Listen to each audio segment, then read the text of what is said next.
Well, tensions continue to escalate with North Korea with a pretty tough talk from both sides and a show of force.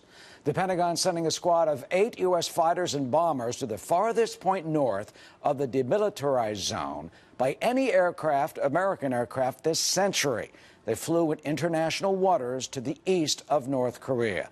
This coming after North Korean's Foreign Minister Ri Yong-ho. He delivered a fiery speech at the United Nations yesterday. Ri harshly slamming the president, called him, quote, mentally deranged, and saying Mr. Trump's tough talk on North Korea is making a strike against us, he said, inevitable.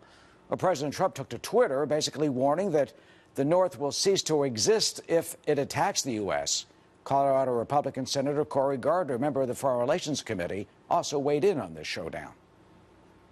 We have a long ways to go to continue to ratchet up the economic and diplomatic pressure on North Korea and the enablers of North Korea. Our number one goal with North Korea, as it relates to North Korea, must and always will be peaceful denuclearization of the North Korean regime. Is that even possible? Gordon Chang joins us from Washington, author of Nuclear Showdown, North Korea Takes on the World. First, Gordon, what do you think is going on in Kim Jong-un's head when he reads the president's tweets? Well, he does feel diminished. But what really concerns me, we've had these threats from North Korea to incinerate American cities for years, and we even have those entertaining videos. But something is new. With Ri Yong-ho's speech at the UN yesterday, he talked about attacking the entire U.S. mainland, but he didn't preface it with what North Koreans have always said in the past. In the past, they've said, look, if the U.S. strikes us, we will strike you.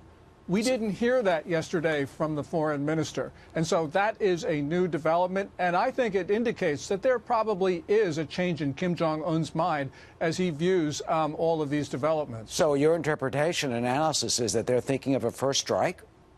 Well, I don't think they're actually thinking of that, but they're talking about that, though. And, the North Koreans parsed those words very carefully. Ri Yong-ho was supposed to speak before the UN on Friday. He postponed. Obviously, the North Koreans wanted to think about what his speech would actually specifically say.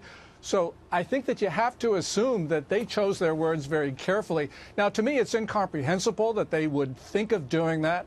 But nonetheless, when you look at that speech, you look at the placement of the words, you've got to be very concerned. He basically called the U.S. the enemy, said the Korean War is continuing, hasn't ended, and they fear an attack by the U.S., and they say the nuclear program is for defensive purposes.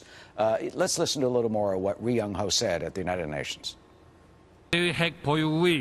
What else could be a bigger threat than the violent remarks such as pouring fire and fury, total destruction, coming from the top authority of the world's biggest nuclear power?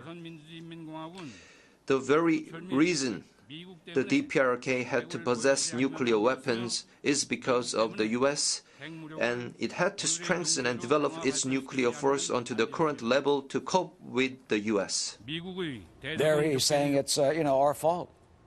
Yeah, the North Koreans have always said that. They've had a nuclear weapons program since at least 1965, when Kim Il-sung, the founder of the regime, asked for technology from the Chinese. They probably even had a program before that. This has nothing to do with President Trump's words of fire and fury or the rest of it. And we got to remember that when President Trump said that he would totally destroy North Korea, this was his Tuesday UN speech, he preceded it by some very important words. And that was, if the United States is forced to defend itself or its allies. So, President Trump has been careful. Even though he uses bombastic language, he couches it in self-defense. And the North Koreans aren't doing that. That's always been the U.S. policy through other presidents anyway, hasn't it been? It has been. And, matter of fact, if you look at President Trump's words, and fiery as they were, they really were just a restatement of U.S. deterrence policy, which has always talked about massive retaliation if the United States is attacked. So in substance, they weren't anything new. Now, of course, President Trump has used language which is more bellicose, but when you look at the substance, really nothing has changed. Yeah, something else that I caught in the speech, which I thought was just really a nugget. I mean, he totally rejects Security Council resolutions, rejects the international law and the international legitimacy of the Security Council and the 9 resolutions. Let's listen to what Ri Yong-ho said about that. The Democratic People's Republic of Korea is a responsible nuclear weapon state. We will take preventative measures by merciless preemptive action in case the U.S. and its vessel forces show any sign of conducting a kind of decapitating operation on our headquarters or military attack against our country. Finally, he said merciless preemptive action if there's any type of decapitation strike or attack. I mean, what exactly is he talking about? Well, it's actually even worse than that, Eric, because he talked about a preventative strike.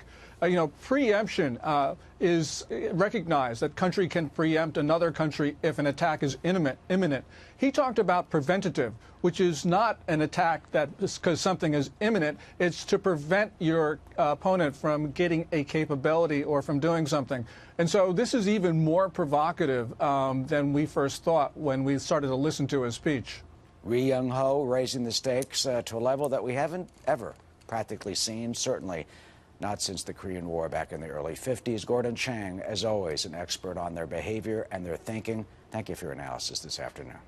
Thanks, Eric. Of course.